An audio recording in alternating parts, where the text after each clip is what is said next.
All right, let's start off by saying Barakatah Yahweh, Ba'ashem Yahushai, Ba'ashem Rakakodash. Welcome, all right, to another live lesson. The name of this one is Yakazak Allah, or Ezekiel, chapter 38. And Yakazak Allah is how you say Ezekiel in the Hebrew, which means Yahweh strengthens, or the power strengthens, or the Most High strengthens. And then you see chapter, and then you see Roman numerals. The X's represent tens, the V is 5, and the ones are 1. So put it all together, it's 38, chapter 38. And I'm gonna go through this best I can, give you edification on Ezekiel 38. Just keep in mind that Ezekiel 38 is still a major prophecy, still playing out today, and hasn't been fully fulfilled yet, but we know it's coming. Like with anything in the scriptures, when you read the scriptures, sometimes you'll read a chapter and the chapter will jump around to different time periods. Sometimes it'll jump around to different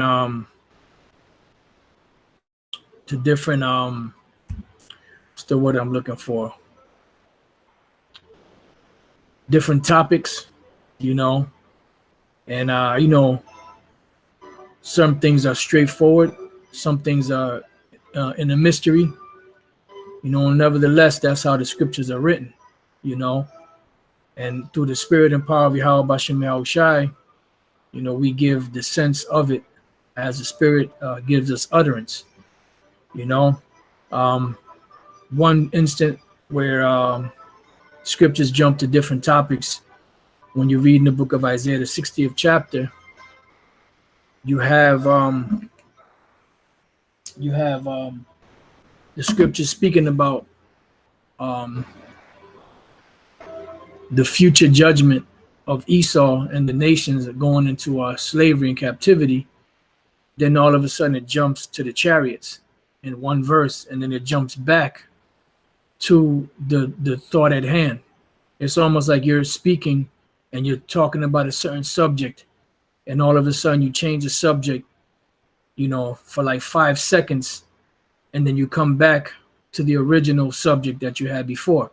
And the scriptures are written like that sometimes, and it jumps back and forth, different time periods. Another example of the jumping back, or an example of jumping back and forth in time, is the book of Revelation, the 20th chapter, which jumps back and forth during the time of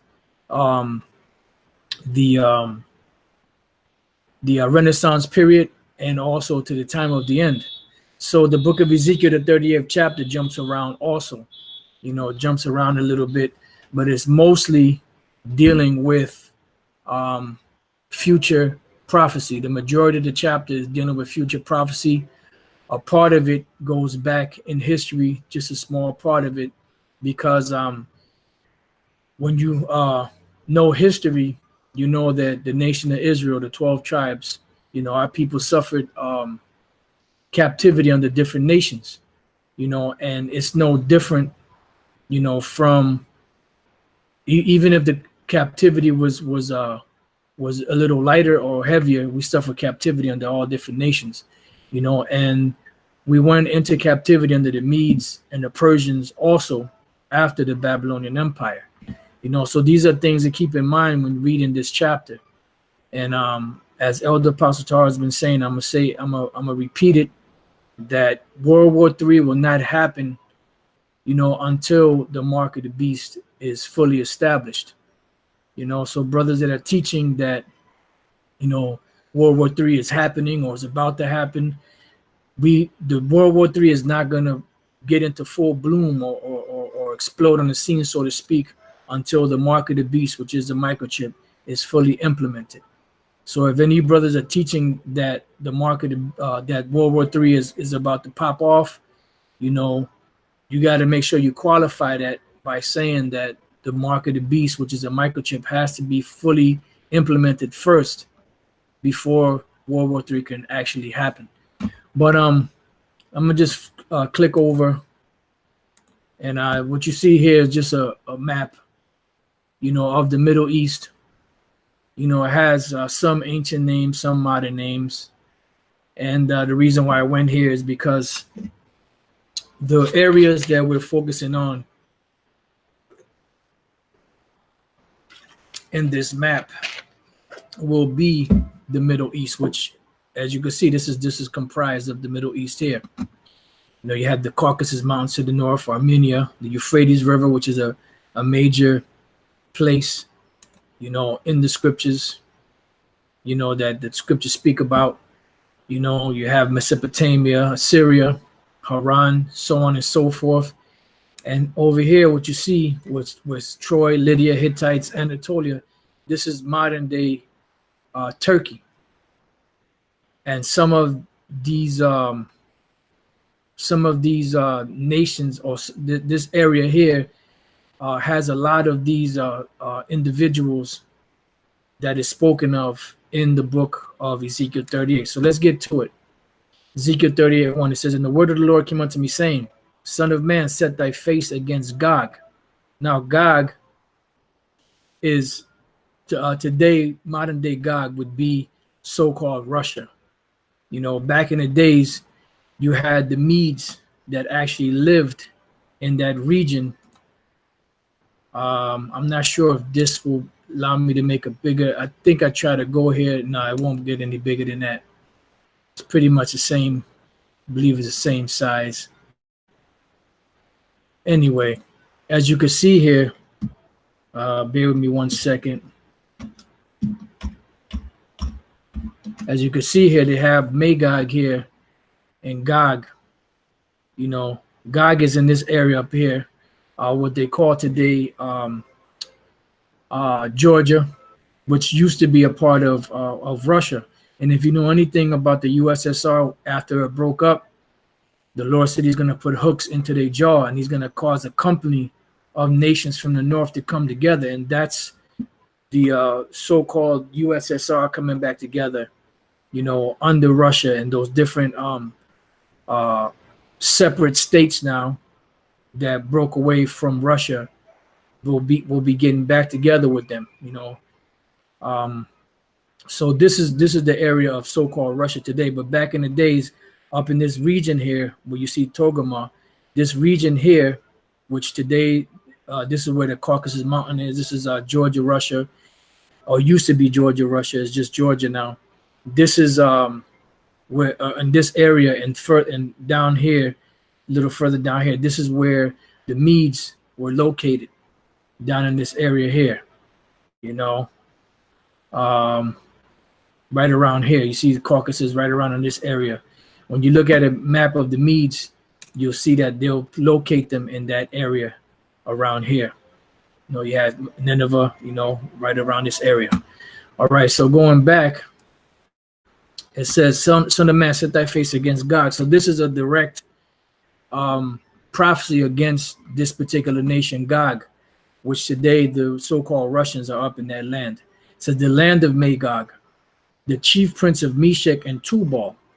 So they're the prince, the chief prince that are watching over Meshech and Tubal and prophesy against him. Now, Meshech and Tubal are connected to modern day Turkey.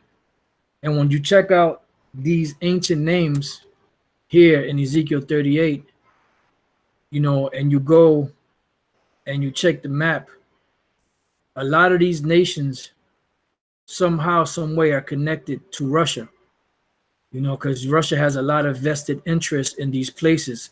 Syria being another one, Iran being another one, you know, so on and so forth, because these nations are all allies with Russia. Just like you have America and her allies, you have Russia and her allies, you know. And this is the Lord's doing, putting these nations together like that to fight this final battle, which is called World War III in the scriptures, or the Battle of Armageddon, which the word Armageddon means Harmageddon, which means mountain of the troops.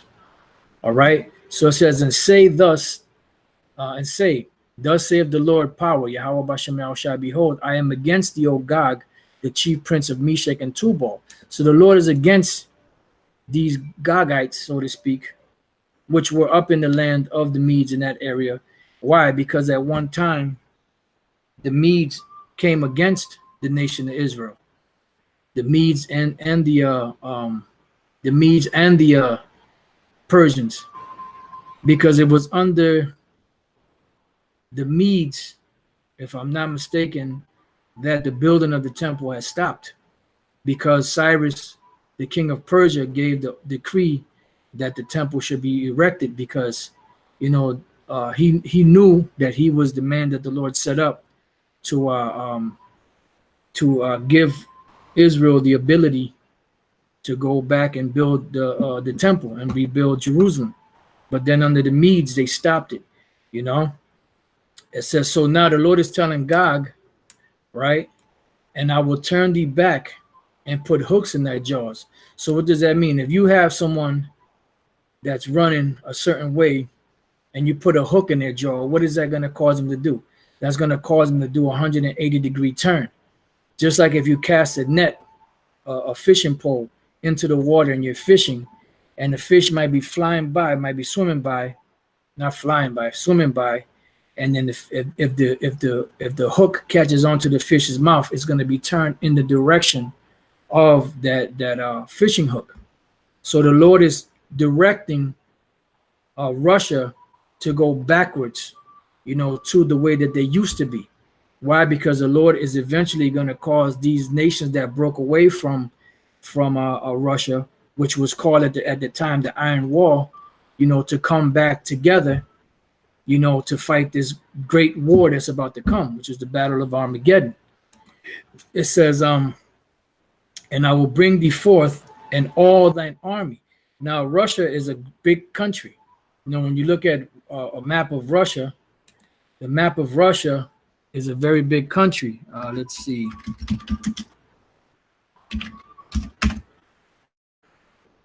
Let's go to images.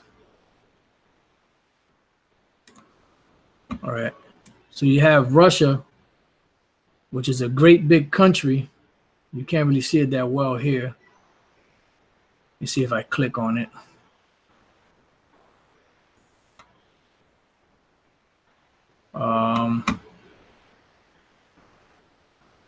See if I can find another one. These maps, man, they said this used to be so much easier that they started messing around with.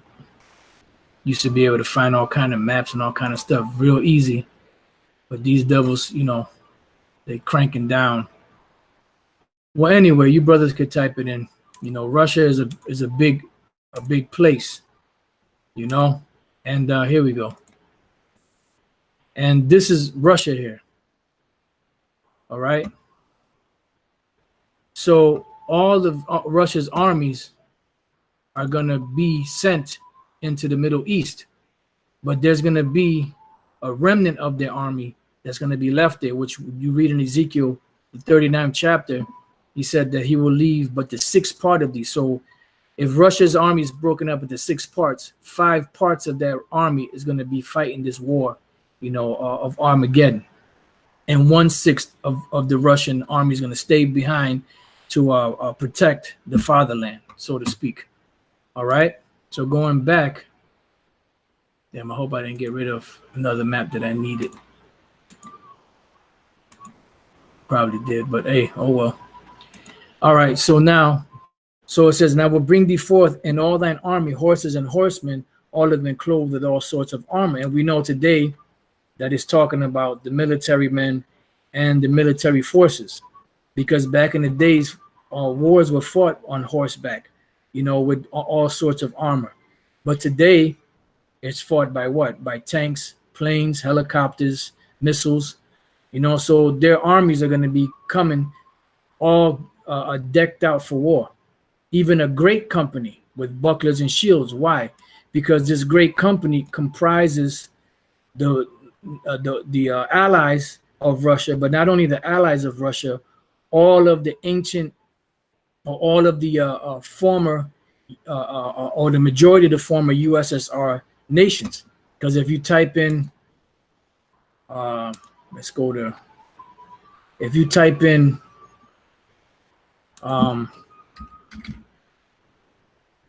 USSR map, let's get that real quick. Images. If you type that in, as you can see, all in red. Oh no, I'm sorry. Right here.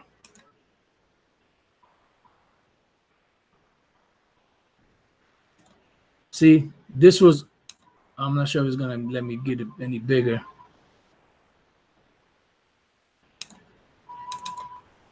But all of these were actually a part of the USSR, United Soviet Socialist Republic, you know, including Georgia, Russia. It used to be called Georgia, Russia. But now, when you look at the map is a lot smaller, because some of these allies that made up the Iron Wall, all of these here and down in this area, they're all separate entities now, ever since the, you know, that whole thing was dismantled, you know. So they're going to come back together along with their allies, all of them handling swords. And we know that the modern day sword is what? The gun, missiles, so on and so forth. So now it gets into some of the major allies of Russia. And the first one on the list is Persia. Now we know that Persia is the modern day Iranians. All right. Persia is the modern day Iranians, which you could see them right here, Iran. Or, yeah, Iran right here. You can see them here. And you know that by watching the news and everything, you see that there's a major prophecies taking place with Iran getting together with Russia. Russia getting together with some of these other allies that they have. You know, the back and forth, you know, wars and, you know, the rumors of wars between Iran and America, Russia and America. You know, these are all the buildups to the final war. Just like when you have a fight, you have to promote the fight. So what the Most High is doing, he's promoting the fight. What you have right now is a weigh-in of these different nations. You know, they're coming in talking shit, you know, showing their physique, you know, how they're in shape for this fight, talking all kind of shit. Well, that's the Lord promoting this third world war. You know, so this is the weigh-in. All right, what you see going on right now is the weigh-in. So Persia is one of the major allies of Russia, which are the Iranians today. All right, it says Ethiopia, and Ethiopia, which are the ancient Kushites. You see them down here, Kush. So you have the Persians, which are the Iranians. Then you have the Kushites, which are the Ethiopians. These all have vested interests with Gog or Magog, which is so-called Russia. So it's no coincidence that these things are happening today. And as you read on, it says Libya with them. And Libya is in northern, so-called northern Africa. Let me move this over. You know, right here, Libya. All right. And then it says all of them with shields and helmets. And Russia is supplying these nations with goods, you know, military goods. All right. Why? Because the Lord is putting that spirit in them. It says Gomer and all his bands. Now, Gomer in this map, they have Gomer in a different location. They have Gomer way up here, but Gomer should be located in Turkey. You know, along with Meshach and Tubal, it should be located in this area. you know, probably closer to the east of Turkey, you know, bordering like Armenia around those areas. So Gomer is in this area here, in this region, right? It says, and the house of Togarmah of the north quarters. And the house of Togarmah, as you can see, is here in the north quarters. And if you go a little further up, you have the Caucasus Mountains, Georgia, you know, Armenia is in this area, you know. So you have all of these nations here, and a majority of those Armenians are Jakes, you know, but you have these different nations here that are going to be fighting this war. Because remember, there's a great mixing and mingling of all these different nations, you know. I mean, that's another topic. Okay, it says, and all his bands and many people with thee. So why is it going to be many people with thee? Because to fulfill the scriptures, as the Lord said, Harmageddon or Armageddon, which is the mountain of the troops, and this is where the great gathering of these troops are going to be in the so-called Middle East. You know, you have the Persian Gulf, which is one of the main bodies of water, and then you have the Euphrates River. This all plays a major part of the location of this last and final war. And then you have the Red Sea, which is another indication, Mediterranean Sea. This land here, there's no coincidence that all these nations are amassing here in this area. And all of these nations that are mentioned in Ezekiel 38, is no coincidence that they're allied with so-called Russia. All right. So it says, be thou prepared and prepare for thyself, thou and all thy company that are assembled unto thee, and be thou a guard unto them. And Russia is a guard unto them. This is why America just can't roll up in certain countries like they used to, you know, and do their dirt. Because you have Russia, and you also have China, which is another superpower that's backing a lot of these countries.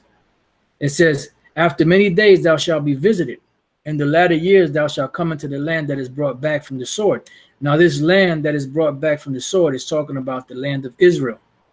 Because the land of Israel has been trodden down of all these different nations. Let's go real quick to Luke. And this is a part of the prophecy. The Lord said that the curses was going to come upon us, you know, that the land was going to enjoy the Sabbath when we got kicked out because we were running things to the ground, you know, when we were there. So Luke 21:24 says, and they shall fall by the edge of the sword. Who? The Israelites. And shall be led away captive into all nations. And that happened. And the last time we as a nation were really in the land of Israel was going back to the time of 70 AD. Between 66 AD or so up until 74 AD. After that, our people have not been in that land. The so-called Negroes, Latinos, and Native American Indians have not been in that land. You know, and the so-called Latino or Hispanics and Native American Indians have not been in this land for a long time. Even though you did have some of them that were back there, you know, in Jerusalem, in Palestine, in those regions back then. All right.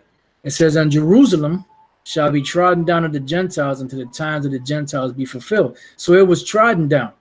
And that land, Jerusalem, has been being conquered by many different nations over time. You know, you had the Assyrians, the Babylonians, the Medo-Persians, you had the Greeks, you had the Romans, then you had the Crusades, you know, where you had the Christians that owned it for a period of time. Then you had the Muslims that took over it. You know, so that land has been being fought back and forth over for a period of thousands of years. Today you have them so-called Jews over there, them gutter rats, you know, the Palestinians. You know, you have all these people that have, and that's a bloody land. There have been many fights and skirmishes that have been fought in that land. All right. So going back, it says the land that is brought back from the sword and is gathered out of many people, because many people have been in that land. Did not the Babylonians, I'm sorry, did not the Assyrians,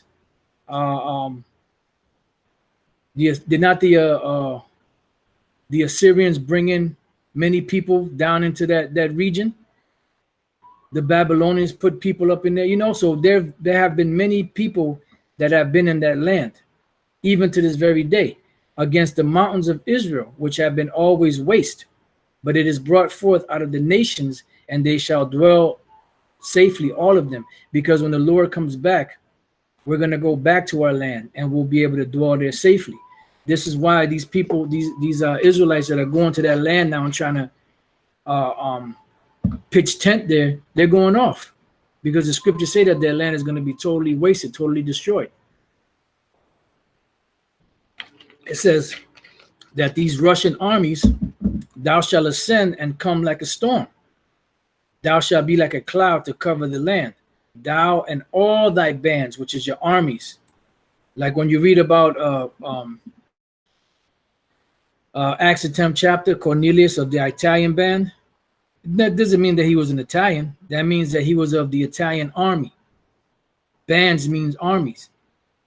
You know, troops. It says, and many people with thee. Why? Because you're going to have the allies of Russia fighting against them gutter rats, you know, them so-called them Israelis, which are not Israelites. That's why they call themselves Israelis, you know, and America, because the scriptures say that the least of the flock shall draw them out, meaning that them people that's calling themselves Jews in the land of Israel, which are not the Jews, are going to draw America into this final battle with Russia and her allies, you know, Syria and Iran and all of them different nations. It says, thus saith the Lord power, it shall come to pass that at the same time shall things come into thy mind, and thou shalt think an evil thought. Because right now, the scriptures tell us that, let's go from there to the book of Revelation. Matter of fact, you know what? Let me see. Yeah, we could go here. Revelation, the 16th chapter, and the 12th verse. It says, and the sixth angel poured out his vial upon the great river Euphrates, which is a major scene for future events. And the waters thereof was dried up, that the way of the kings of the east might be prepared. So the Lord is preparing these kings, because they're in the eastern world, and he's preparing them. And he has American troops over there in the land barren and desolate, because it's strategic. It says, and I saw three unclean spirits like frogs come out of the mouth of the dragon, which is the Roman Empire, and out of the mouth of the beast, which is the EU, NATO and the EU, and out of the mouth of the false prophet, which is the Roman Catholic Church. So these three entities, the Roman Empire, which is today is America, you know, because America is the head of the Roman Empire. It's the revival of the Roman Empire with her allies. The beast being the NATO and the EU, and the false prophet being the Roman Catholic Church. It says, for they are the spirits of devils working miracles. And that's what they're doing. They're working miracles. They're working magic. And behind the scenes, they're creating certain things to happen, which go forth unto the kings of the earth and of the whole world. So they're the ones that's going to these different kings of the whole world, you know, to gather them to the battle of the great day of the power Almighty. And that's what they do. They're paying off certain individuals. They're causing certain false flags to happen. They're making certain things happen to cause this tension to build up. They're lying, you know, on these different nations, so that they can cause that buildup and be able to justify, so-called justify, them going into lands like Iran and Syria and other places like that. But that's going to backfire on them, because the Most High is going to cause an evil thought to come into the mind of Gog, which is the so-called Russians.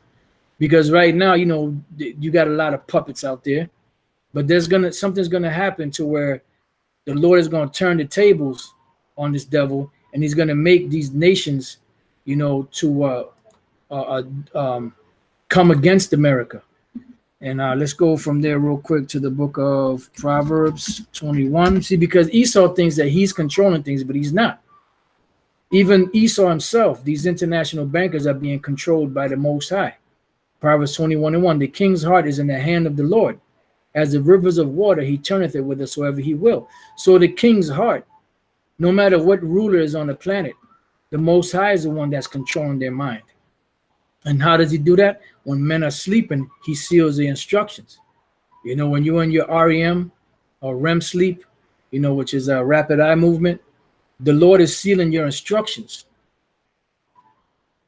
So that it says, and as the rivers of water, he turneth it with whatsoever he will. So he causes them to go in the direction that he wants them to go. The Lord is the one that guides the course of the river. So there's going to be something that's going to happen that's going to cause Russia to break away from the norm, so to speak, and that comfortable position and money receiving that they're getting from Esau here in the so-called excuse me, U.S. Isaiah 13:17. Behold, I will stir up the Medes against them. So the Most High is going to stir up the Medes, which are the modern day Medes are the Russians, which shall not regard silver, and as for gold, they shall not delight in it. So something's going to happen to where they're not going to want any more money from these devils, because everything comes with ulterior motives. You see, because the Most High is going to intervene. And that, you know, that's it. We could come back to that Lord's will later. Let me move this here. So Ezekiel 38:11, and thou shalt say, I will go up to the land of unwalled villages. And what is the land of unwalled villages? Unwalled villages represents a city or a place that is not protected. Because back in the days, you had walls that will cover the city. And this is why you had nations that will come to a particular city and they would have to lay siege to that city because they had gates, they had walls around the city where you couldn't just walk into the city.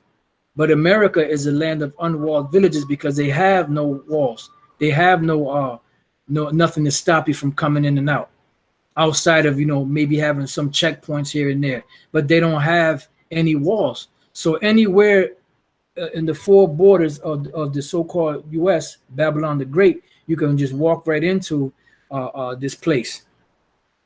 You know, it says, I will go to them that are at rest. And here they are at rest. The scriptures speak about America dwelling carelessly.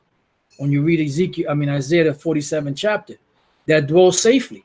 And they are dwelling safely. Because people, you know, even though after 9/11 they got put to scaring people, but people are just going about their daily life. They ain't thinking about nothing. That's why when something pops off, some major catastrophe or something like that, people get nervous because they're so used to being comfortable. It says all of them dwelling without walls and having neither bars nor gates. So there's nothing here to protect this place. And even their so-called missile defense, you know, that they have to intercept nuclear missiles or any type of missiles is not going to work in that day, because the Lord said that when he guides those nuclear missiles, his spirit is going to be in the nuclear missiles so heavy that when another missile hits that missile, it's not even going to knock it off course. It's not going to destroy it because of the ferocity, you know, if that's even a word, the ferociousness of the Most High Spirit is going to be in those missiles. They're going to be guided. It's going to be guided, divine guided technology from on high. So this place is finished because they have no way to defend themselves. They have no way to fend off an enemy, you know, and even their defenses that they have, missile defense systems, are going to fail. And like the brother just put, I'm a one I bought, outdated missile defense system. It says to take a spoil and to take a prey, to turn thine hand upon the desolate places that are now inhabited, and upon the people that are gathered out of the nations, which have gotten cattle and goods that dwell in the midst of the land. So America is going to be spoiled. You know, they're going to be taken down. All right. Then it goes on to say Sheba and Dedan. Now, Sheba and Dedan, those lands were actually ancient Hamitic lands that today are inhabited by so-called so-called Arab nations, and that might have been, no, here we go, Sheba and Dedan. This is in so-called Saudi Arabia. But when you look at Sheba and Dedan, they go back to the Cushites. Because remember, you had a Babylon up here. You had the original Babylonians, you know, going back in history, were actually Cushites. Even though the Babylonian Empire was run by Nebuchadnezzar and them, those were Assyrians. But the actual ancient Babylonians that dwelt in this land prior to Nebuchadnezzar and all them, they were Cushites. And you had Cushites that actually lived down here in this area too. When you look up Dedan, Sheba and Dedan, they were actually Cushites or Hamites. But today these lands and these regions are inhabited by who? By these Arabs.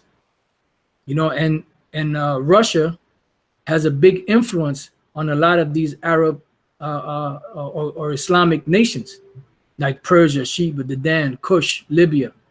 You know, these are all places that worship Islam. All right, Islam. All right, so now let's go back. It says Sheba and Dedan and the merchants of Tarshish. Now Tarshish is all the way over here in Spain. Let me see if I could pull that map back up. Over here in Spain, that's where Tarshish is located. You know, you got Italy here, Greece, Spain over here. All right, and somehow there's some connection there. You know, I'm pretty sure more information will keep coming out, because the closer we get, the more these prophecies are being fulfilled. And you had a lot of, back in the ancient world, you had a lot of merchants that would go to Tarshish because they had very great seaports. All right. So now it says, with all the young lions thereof shall say unto thee, art thou come to take a spoil? Hast thou gathered thy company to take a prey, to carry away silver and gold, to take away cattle and goods, to take a great spoil? Verse 14. Now here is where it takes a turn into the past. It says, therefore, son of man, prophesy and say unto God, thus saith the Lord power, and that in that day when my people of Israel dwelleth safely, shalt thou not know it? And thou shalt come from thy place out of the north parts, thou and many people with thee, all of them riding upon horses, a great company and a mighty army, and thou shalt come up against my people of Israel as a cloud to cover the land.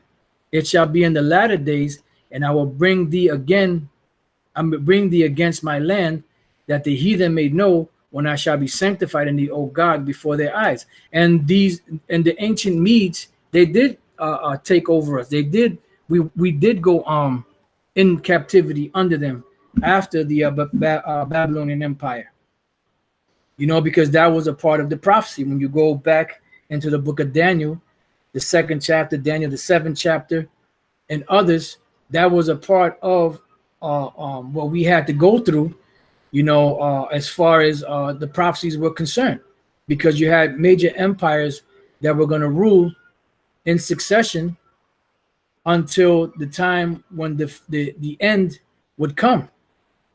So this is why this part here is written. It says, thus saith the Lord power, art thou he of whom I have spoken in old time by my servants the prophets of Israel, which prophesied in those days many years that I would bring thee against them?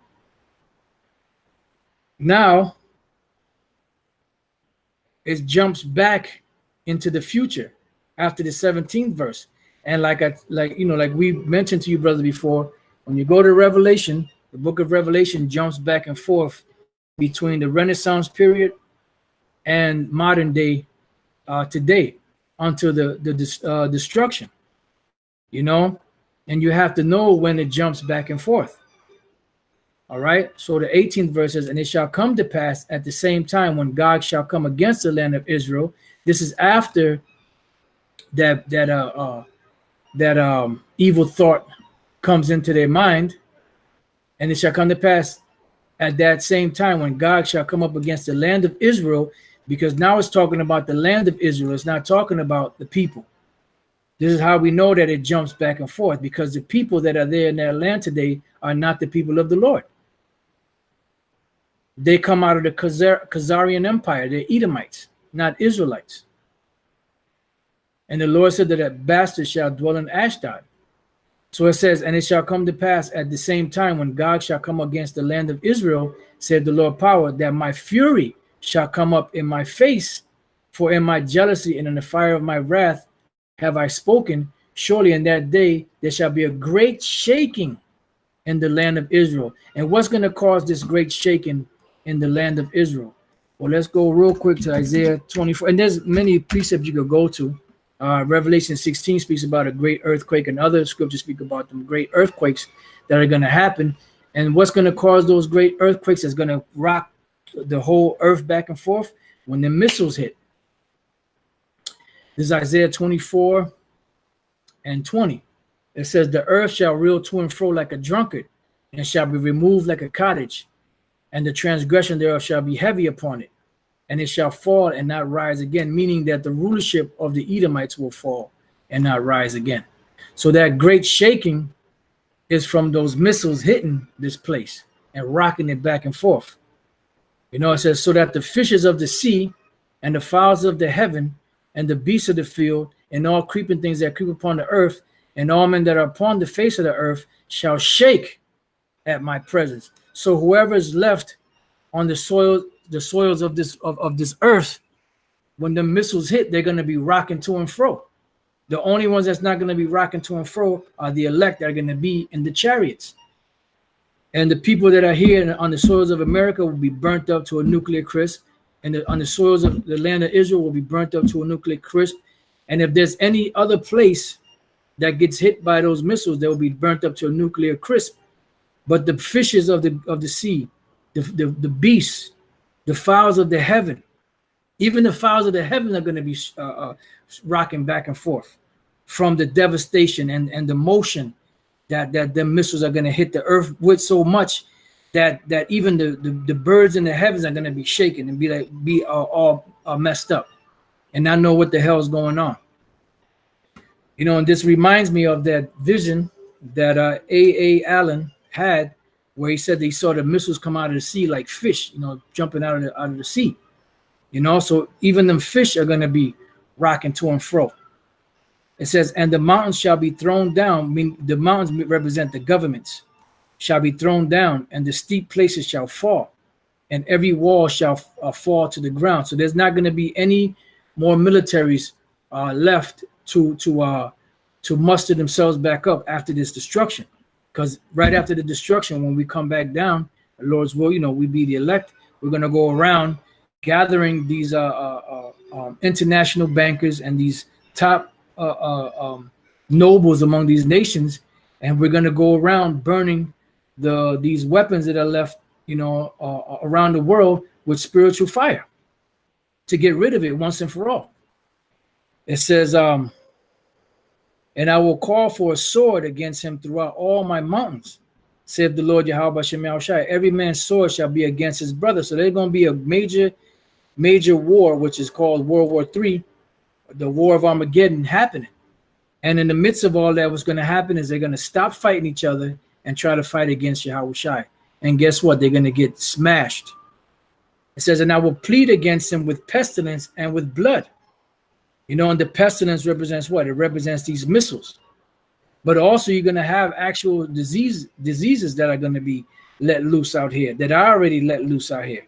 Elder Apostle Tahar just did a video, you know, where he spoke about that ship that's still at sea from this particular disease that's among those military men.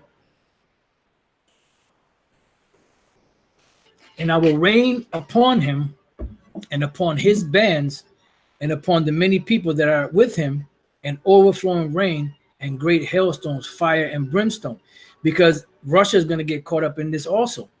And this is why when you read Ezekiel, the 39th chapter, matter of fact, let me get the point real quick.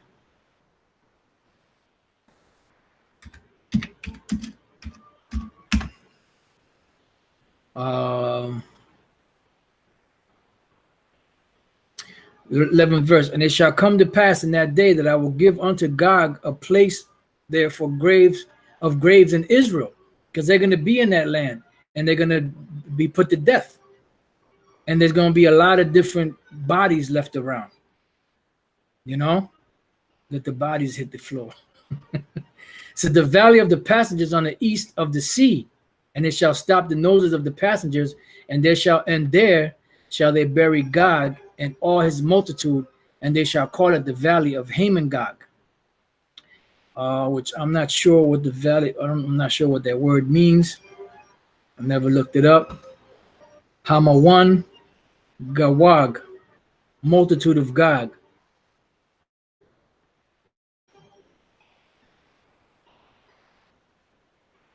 All right, Hamawan.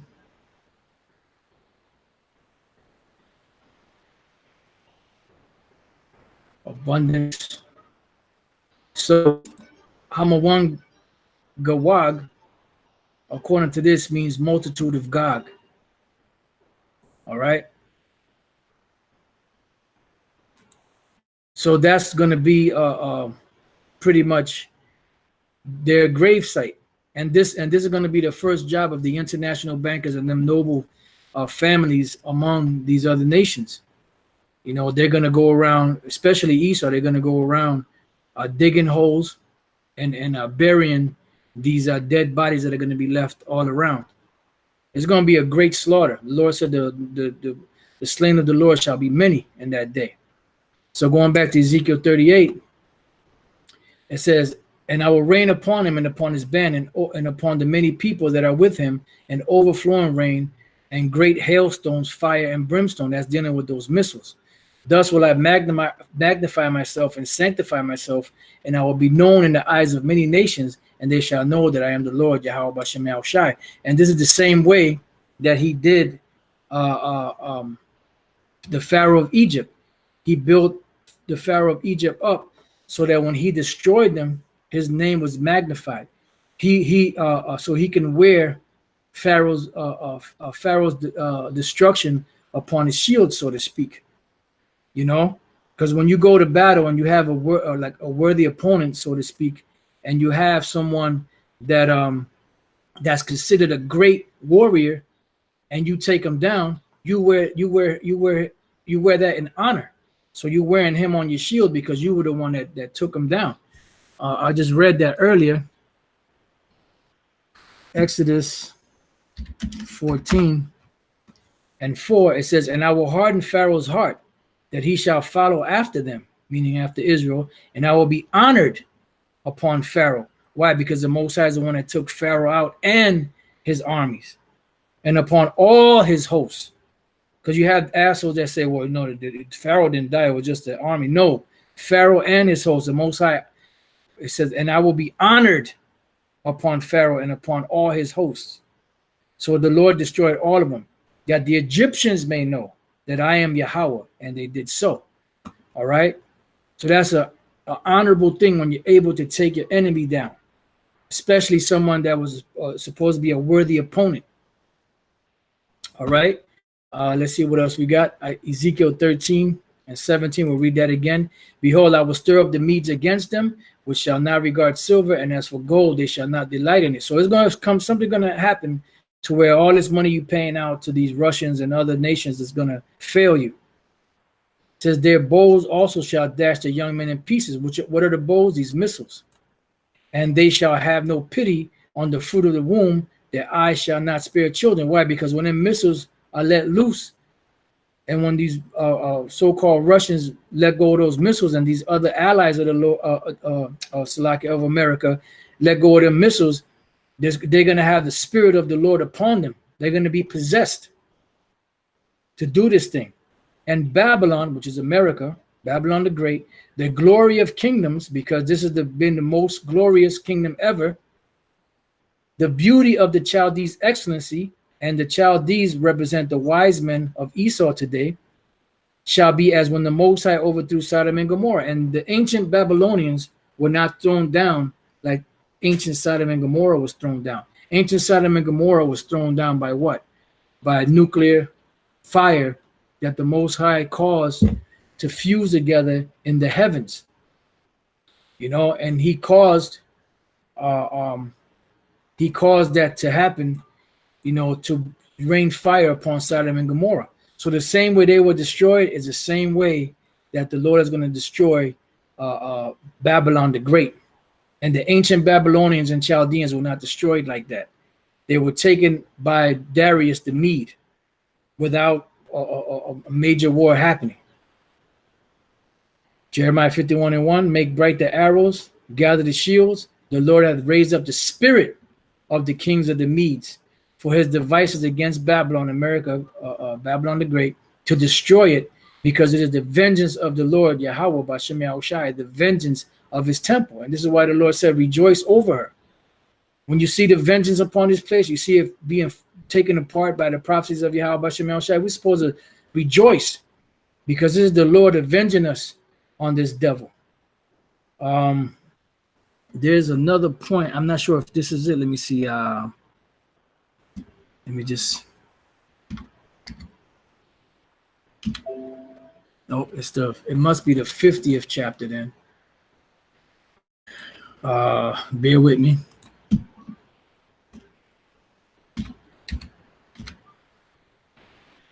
Jeremiah 50:40. As the Most High overthrew Sodom and Gomorrah and the neighbor cities thereof, saith the Lord, so shall no man abide there, neither shall any son of man dwell therein. And this is how you know that this is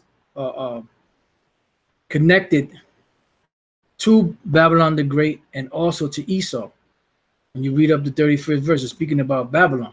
And this is how they're going to go down: as the Most High overthrew Sodom and Gomorrah and the neighbor cities thereof. So today you have the technology known as the nuclear missiles, which the Most High is going to use to rain upon these devils. That's why these guys that talk about that the nuclear missiles are not in the scriptures, don't talk about the nuclear missiles. They're reprobates, man. The Lord took that spirit off of them. Saith the Lord, so shall no man abide there, neither shall any son of man dwell therein. And when you go to ancient Babylon, you still have people that live there, that have homes there. You still have ancient ruins in certain places. You know, you have modern buildings that are there, that they've built up. But the Lord said, when this one is destroyed, like he destroyed Sodom and Gomorrah, there will be nothing set back up in this place ever again. You know, and it goes on more and more. Let's go back to Isaiah 13. It says, it shall never be inhabited. We're reading it again. And another place you could read about this is in Isaiah, the 34th chapter. You know, where it speaks about the same exact thing. These nations being gathered together to hear this thing. And the main nation that it speaks of and mentions in that chapter of Isaiah 34 is who? Idumea, which Idumea is a Greek way of saying Edom. So letting you know that when the Lord brings a destruction, the Edomites will be in power, which is the daughter of Babylon, or Babylon the Great. And when they're destroyed, this place, America, which is Babylon the Great, will never be inhabited ever again. Neither shall it be dwelt in from generation to generation. Neither shall the Arabian pitch tent there. So you're not going to have these damn Ishmaelites coming over here selling that badass camel meat and setting up shop here. Neither shall the shepherds make their fold there. But wild beasts of the desert shall lie there, and their houses shall be full of doleful creatures, and owls shall dwell there, and satyrs shall dance there. Because the houses it's speaking about is the ancient landmarks where these great houses like the White House and Capitol Hill and stuff like that is at. These different governmental buildings that represent America, the so-called greatness of America. You know, there's not going to be nothing there, but you're going to have these different unclean animals living in those areas, in those regions. And the wild beasts of the island shall cry in their desolate houses, see, and dragons in their pleasant palaces. And a time is near to come, and the day shall not be prolonged. So this is a future prophecy of the destruction of America, Babylon the Great, by the Russians today, but also the allies of Russia, but also the allies of America. Because you have the allies of America, which is the EU, you know, that are going to actually also shoot missiles against this place to destroy it. Because it's going to be it's in the plans of Yahweh Bashem Yahushai. So the last precept I'm going to leave you with is Revelation 20:7. It says, and when 1,000 years are expired, Satan shall be loosed out of his prison. This is dealing with the 1,000-year sentence that was given to Esau, that they could not deceive the nations anymore. And that time period took place from the time when the Roman Empire, the pagan Roman Empire fell and Jake got up in there, unto the time of the Renaissance period. You know, around the 1400s, when Esau came back into power and they were rebirthed. And what was the first thing they did when they got back into power? And shall go out to deceive the nations which are in the four quarters of the earth. And then in this deception, they also did what? Gog and Magog, to gather them together to battle, the number of whom is as the sand of the sea. So Gog and Magog play a major part, a major role in future prophecy. And that's dealing with Russia. All right. And they went up on the breadth of the earth and compassed the camp of the saints about. And the camp of the saints is what? The land of Israel. It says, and the beloved city. And that's where? In the land of Israel, Jerusalem, Bethlehem. And fire came down from the Most High out of heaven and devoured them. And how did that fire come down? Through the missiles, but also through the chariots, when Yahweh and the angels come back to destroy this place. And the devil that deceived them was cast into the lake of fire and brimstone, which is what? America totally engulfed by nuclear fire. Where the beast, which is NATO and the EU, and the false prophet, which is the Roman Catholic Church, which they all in cahoots with America, have been going around gathering these nations for this great battle. Where the beast and the false prophet are, and shall be tormented day and night forever and ever. So in other words, this destruction and this burning is going to go up for a long period of time. All right. So with that, you know, that's been the breakdown of Ezekiel, the 38th chapter. And as the prophecy develops more and more, there's going to be other things that are going to be brought out, you know. But for the most part, we have the major or the great portion of what the scripture, this chapter is speaking about, you know. So with that, you know, I pray that your brothers have been edified. Until the next time I say shalom.